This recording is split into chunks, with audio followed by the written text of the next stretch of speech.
Indian premier ಲೀಗ್ನ 29ನೇ ಪಂದ್ಯದಲ್ಲಿ ಆಕರ್ಷಕ ಅರ್ಧಶತಕ ಬಾರಿಸುವ ಮೂಲಕ ಋತುರಾಜ್ ಗಾಯಕ್ವಾಡ್ ಐಪಿಎಲ್ನಲ್ಲಿ 2000 ರನ್ ಪೂರೈಸಿದ್ದಾರೆ.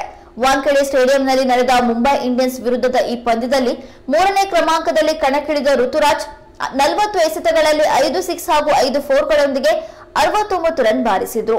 ಈ 69 ರನ್ಗಳೊಂದಿಗೆ ಋತುರಾಜ್ ಗಾಯಕ್ವಾಡ್ ಐಪಿಎಲ್ನಲ್ಲಿ ಅತಿ ವೇಗವಾಗಿ 2000 ರನ್ ಪೂರೈಸಿದ ಭಾರತೀಯ ಬ್ಯಾಟರ್ ಎಂಬ ದಾಖಲೆಯನ್ನ ಬರೆದ್ರು. ಇದಕ್ಕೂ ಮುನ್ನ ಈ ವಿಶೇಷ ದಾಖಲೆ ಕೆಎಲ್ ರಾಹುಲ್ ಹೆಸರಿನಲ್ಲಿತ್ತು.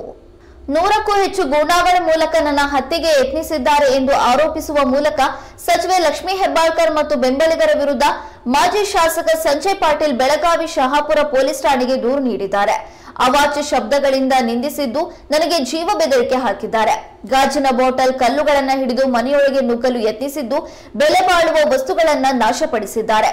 ಸಚಿವೆ ಲಕ್ಷ್ಮೀ ಹೆಬ್ಬಾಳ್ಕರ್ ತಮ್ಮ ಅಧಿಕಾರವನ್ನ ದುರುಪಯೋಗಪಡಿಸಿಕೊಂಡಿದ್ದು, ಇದಕ್ಕೆಲ್ಲ ನೇರವಾಗಿ ಅವರೇ ಪ್ರಚೋದನೆ ನೀಡಿದ್ದಾರೆ ಎಂದು ಆರೋಪಿಸಿದ್ದಾರೆ. ಮಕ್ಕಳು ಸನ್ಯಾಸ ತೆಗೆದುಕೊಳ್ಳುವುದಕ್ಕೆ ಹೊರಟಾಗ ಹೆತ್ತವರು ತಡೆಯೋದನ್ನ ಬಹಳಷ್ಟು ನೋಡಿದ್ದೇವೆ. ಆದರೆ ಮಕ್ಕಳು ಸನ್ಯಾಸ ತೆಗೆದುಕೊಂಡ ಬಳಿಕ ಹೆತ್ತವರು ಸನ್ಯಾಸ ಸ್ವೀಕರಿಸಲು ಮುಂದಾದ ಪ್ರಸಂಗ ಎಂದಾದ್ರೂ ಕೇಳಿದ್ದೀರಾ? ಅದು ಕೂಡ 200 ಕೋಟಿ ರೂಪಾಯಿ ಮೌಲ್ಯದ ಆಸ್ತಿಯನ್ನ ದಾನ ಮಾಡಿ. ಹೀಗೊಂದು ಪ್ರಸಂಗ ಗುಜರಾತ್ನ ಸೂರತ್ನಿಂದ ವರದಿಯಾಗಿದ್ದು ಇಡೀ ರಾಜ್ಯದ ಗಮನ ಸೆಳೆದಿದೆ. ಹಿಮ್ಮತ್ ನಗರದ ಕೋಟ್ಯಾಧಿಪತಿ ಉದ್ಯಮಿ ಭವೇಶ್ ಭಂಡಾರಿ ಮತ್ತು ಅವರ ಪತ್ನಿ ಈ ನಿರ್ಧಾರ ತೆಗೆದುಕೊಂಡಿರುವಂತಹ ಜೈನ ದಂಪತಿ 2022ರಲ್ಲಿ ಅವರ 19 ವರ್ಷದ ಪುತ್ರಿ ಮತ್ತು 16 ವರ್ಷದ ಪುತ್ರ ಸನ್ಯಾಸಿ ದೀಕ್ಷೆಯನ್ನ ಪಡೆದಿದ್ರು. ಅವರ ಸಂಬಂಧಿಕರು ಹೇಳುವ ಪ್ರಕಾರ ಭವೇಶ್ ದಂಪತಿ ಅವರ ಮಕ್ಕಳಿಂದಲೇ ಪ್ರೇರಣೆಗೊಂಡು ಭೌತಿಕ ಸುಖಗಳನ್ನ ತ್ಯಜಿಸಿ ಆಧ್ಯಾತ್ಮಿಕ ಮಾರ್ಗದೆಡೆಗೆ ಪ್ರಯಾಣ ಬೆಳೆಸಲು ಸಿದ್ಧರಾಗಿದ್ದಾರೆ ಎಂದು ಹೇಳಲಾಗಿದೆ. ಮದ್ಯ ನೀತಿ ಹಗರಣದಲ್ಲಿ ಬಂಧನಕ್ಕೆ ಒಳಗಾಗಿರುವ ದೆಹಲಿ ಮುಖ್ಯಮಂತ್ರಿ ಅರವಿಂದ್ ಕೇಜ್ರಿವಾಲ್ ಅವರ ನ್ಯಾಯಾಂಗ ಬಂಧನವನ್ನ ದೆಹಲಿ ನ್ಯಾಯಾಲಯ ಏಪ್ರಿಲ್ 23ರವರೆಗೆ ವಿಸ್ತರಿಸಿದೆ. ಸೋಮವಾರ ಅರವಿಂದ್ ಕೇಜ್ರಿವಾಲ್ ಒಂದರ ಹಿಂದೆ ಒಂದು ಆಘಾತವನ್ನ ಎದುರಿಸಿದ್ರು. ಮೊದಲು ಸುಪ್ರೀಂ ಕೋರ್ಟ್ ಕೇಜ್ರಿವಾಲ್ ಅರ್ಜಿಯನ್ನ ತಕ್ಷಣವೇ ಆಲಿಸಲು ನಿರಾಕರಿಸಿತು. ಪ್ರಕರಣವನ್ನ ಏಪ್ರಿಲ್ 29ಕ್ಕೆ ಮುಂದೂಡಿತು. ನಂತರ ಅರ್ಧ ಗಂಟೆ ಬಳಿಕ ದೆಹಲಿ ಕೋರ್ಟ್ ಅವರ ನ್ಯಾಯಾಂಗ ಬಂಧನವನ್ನ ಏಪ್ರಿಲ್ 23ರವರೆಗೆ ವಿಸ್ತರಿಸಿತು. ಲೆಕ್ಕಾಚಾರದ ಒತ್ತಡ, ತಪ್ಪು ಮಾಹಿತಿ ಮತ್ತು ಸಾರ್ವಜನಿಕ ಟೀಕೆಗಳ ಮೂಲಕ ನ್ಯಾಯಾಂಗವನ್ನ ದುರ್ಬಲಗೊಳಿಸಲು ಕೆಲವು ಬಣಗಳು ವಿಪರೀತ ಪ್ರಯತ್ನ ನಡೆಸ್ತಾ ಇವೆ ಎಂದು ಸಿಜೆಐ ಡಿವೈ ಚಂದ್ರಚೂಡ್ ಅವರಿಗೆ ಸುಪ್ರೀಂ ಕೋರ್ಟ್ ಹಾಗೂ ಹೈಕೋರ್ಟ್ಗಳ 21 ನಿವೃತ್ತ ನ್ಯಾಯಮೂರ್ತಿಗಳ ಗುಂಪು ಪತ್ರ ಬರೆದಿದೆ. ನ್ಯಾಯಾಂಗದ ವಿರುದ್ಧದ ಅಪಪ್ರಚಾರದ ಕುರಿತು 600ಕ್ಕೂ ಹೆಚ್ಚು ವಕೀಲರು ಇತ್ತೀಚೆಗೆ ಇದೇ ರೀತಿ ಸಿಜೆಐಗೆ ಪತ್ರವನ್ನ ಬರೆದಿದ್ರು.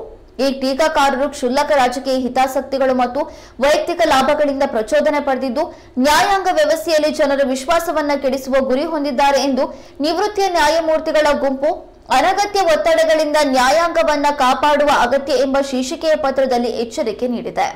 ಇರಾನ್ ಹಾರ್ಮುಜ್ ಜಲಮಾರ್ಗದ ಬಳಿ ಇಸ್ರೇಲ್ ಧ್ವಜವಿದ್ದ ಸರಕು ಸಾಗಿಸುವ ಹಡಗನ್ನ ವಶಪಡಿಸಿಕೊಂಡಿತ್ತು. ಇದರಲ್ಲಿ 17 ಭಾರತೀಯ ಸಿಬ್ಬಂದಿ ಇದ್ದು, ಇದೀಗ ಅವರನ್ನ ಭೇಟಿ ಮಾಡಲು ಅವಕಾಶ ನೀಡಬೇಕು ಹಾಗೂ ಅವರನ್ನ ಬಿಡುಗಡೆ ಮಾಡಬೇಕು ಎಂದು ಭಾರತದ ವಿದೇಶಾಂಗ ಸಚಿವ ಎಸ್ ಜೈಶಂಕರ್ ಇರಾನ್ ವಿದೇಶಾಂಗ ಸಚಿವ ಹುಸೈನ್ ಅಮೀರ್ ಅಬ್ದುಲ್ಲಾಹಿ ಅವರಿಗೆ ಕರೆ ಮಾಡಿದ್ದಾರೆ. ಜೈಶಂಕರ್ ಅವರ ಮಾತನ್ನ ಗೌರವಿಸಿ ಇರಾನ್ ಭಾರತೀಯ ಸರ್ಕಾರಿ ಅಧಿಕಾರಿಗಳಿಗೆ ಭೇಟಿ ಮಾಡಲು ಅವಕಾಶ ನೀಡಿದೆ. ಅಮೀರ್ ಅಬ್ದುಲ್ಲಾಹಿಯಾನ್ ಮತ್ತು ಎಸ್ ಜೈಶಂಕರ್ ಭಾನುವಾರ ದೂರವಾಣಿ ಸಂಭಾಷಣೆ ನಡೆಸಿದ್ದಾರೆ. ಈ ಸಮಯದಲ್ಲಿ 17 ಭಾರತೀಯ ಸಿಬ್ಬಂದಿಗಳನ್ನ ಭಾರತ ಭೇಟಿ ಮಾಡಬಹುದು ಎಂದು ಹೇಳಿದ್ದಾರೆ. ಈ ಮಾತುಕತೆಯಲ್ಲಿ ಏರಿಸ್ ಹಡಗಿನಲ್ಲಿರುವ ಭಾರತೀಯರನ್ನ ಬಿಡುಗಡೆ ಮಾಡುವಂತೆ ಕೂಡ ಕೇಳಿಕೊಂಡಿದ್ದಾರೆ. ಸಂಕಷ್ಟ ಮತ್ತು ವಿವಾದಗಳಿಂದ ಜರ್ಜರಿತವಾಗಿರುವ ಬೈಜೂಸ್ ಸಂಸ್ಥೆಯ ಸಿಇಒ ಅರ್ಜುನ್ ಮೋಹನ್ ಪದತ್ಯಾಗ ಮಾಡಿದ್ದಾರೆ. ಬೈಜೂಸ್ ಸಂಸ್ಥಾಪಕ ಬೈಜು ರವಿಚಂದ್ರನ್ ಅವರೇ ಸಿಇಒ ಆಗಿ ಕಂಪನಿಯ ಚುಕ್ಕಾಣಿ ಹಿಡಿತಾ ಇದ್ದಾರೆ. ಕಂಪನಿಯ ನಿತ್ಯದ ಚಟುವಟಿಕೆಗಳ ಮೇಲೆ ರವಿಚಂದ್ರನ್ ಅವರೇ ಖುದ್ದಾಗಿ ನಿಗಾ ಇಡಲಿದ್ದಾರೆ. ನಿರ್ಗಮಿತ ಅರ್ಜುನ್ ಮೋಹನ್ ಅವರು ಬಾಹ್ಯ ಸಲಹೆಗಾರರಾಗಿ ಬೈಜೂಸ್ ಜೊತೆ ನಂಟು ಹೊಂದಿರಲಿದ್ದಾರೆ. ಆಡಳಿತ ನಿರ್ಧಾರಗಳಲ್ಲಿ ಅವರ ಪಾತ್ರ ಇರೋದಿಲ್ಲ ಎನ್ನುವ ಮಾಹಿತಿ ಲಭ್ಯವಾಗಿದೆ. ಜಲಮಂಡಳಿಯ ಕಾಮಗಾರಿ ಗುಂಡಿಗೆ ಬಿದ್ದು ಯುವಕ ಮೃತಪಟ್ಟ ಪ್ರಕರಣಕ್ಕೆ ಸಂಬಂಧಪಟ್ಟಂತೆ ಬೆಂಗಳೂರು ನೀರು ಸರಬರಾಜು ಮತ್ತು ಒಳಚರಂಡಿ ಮಂಡಳಿ ಕಾಮಗಾರಿ ವೇಳೆ ಮುಂಜಾಗೃತಾ ಕ್ರಮ ಕೈಗೊಳ್ಳದ ಕಾರಣ ಅವಘಡ ಸಂಭವಿಸಿದೆ ಎಂದು ಬಿಡಬ್ಲ್ಯೂಎಸ್ಎಸ್ಬಿ ಮತ್ತು ಕಾಂಟ್ರಾಕ್ಟರ್ ವಿರುದ್ಧ ಕೆಂಗೇರಿ ಸಂಚಾರಿ ಪೊಲೀಸ್ ಠಾಣೆಯಲ್ಲಿ ಎಫ್ಐಆರ್ ದಾಖಲಾಗಿದೆ. ಪ್ರಕರಣದ ಸಂಬಂಧ ಪಶ್ಚಿಮ ವಿಭಾಗ ಸಂಚಾರದ ಡಿಎಸ್ಪಿ ಅನಿತಾ ಬಿ ಹದ್ದಣ್ಣನವರ್ ಮಾತನಾಡಿ, ರವಿವಾರ ರಾತ್ರಿ 3 ಯುವಕರು ಅತಿ ವೇಗವಾಗಿ ಬಂದು ಗುಂಡಿಯಲ್ಲಿ ಬಿದ್ದಿದ್ದಾರೆ. 3ರಲ್ಲಿ ಸದ್ದಾಂ ಪಾಷಾ ಎಂಬ ಯುವಕ ಮೃತಪಟ್ಟಿದ್ದಾನೆ. ಇಬ್ಬರಿಗೆ ಗಂಭೀರವಾಗಿ ಗಾಯವಾಗಿದ್ದು ಆಸ್ಪತ್ರೆಗೆ ದಾಖಲಿಸಲಾಗಿದೆ. ಅವಘಡದಲ್ಲಿ ಗಾಯಗೊಂಡಿರುವ ಉಮ್ರಾನ್ ಪಾಷಾ ದೂರು ನೀಡಿದ್ದಾರೆ. ಮೃತ ಬಾಲಕ ಸದ್ದಾಂ ಪಾಷಾ ಹಾಗೂ ಗುತ್ತಿಗೆದಾರ ಹಾಗೂ ಇಂಜಿನಿಯರ್ ಮೇಲೆ ಎಫ್ಐಆರ್ ದಾಖಲಾಗಿದೆ. ತನಿಖೆ ಮಾಡಲಾಗ್ತಾ ಇದೆ ಎಂದರು. ಇದಿಷ್ಟು ಇವತ್ತಿನ ಸ್ಪೀಡ್ ನ್ಯೂಸ್. ಮತ್ತಷ್ಟು ಅಪ್ಡೇಟ್ಸ್ಗಾಗಿ ನೋಡ್ತಾ ಇರಿ ಕನ್ನಡ ಮೀಡಿಯಂ 24x7.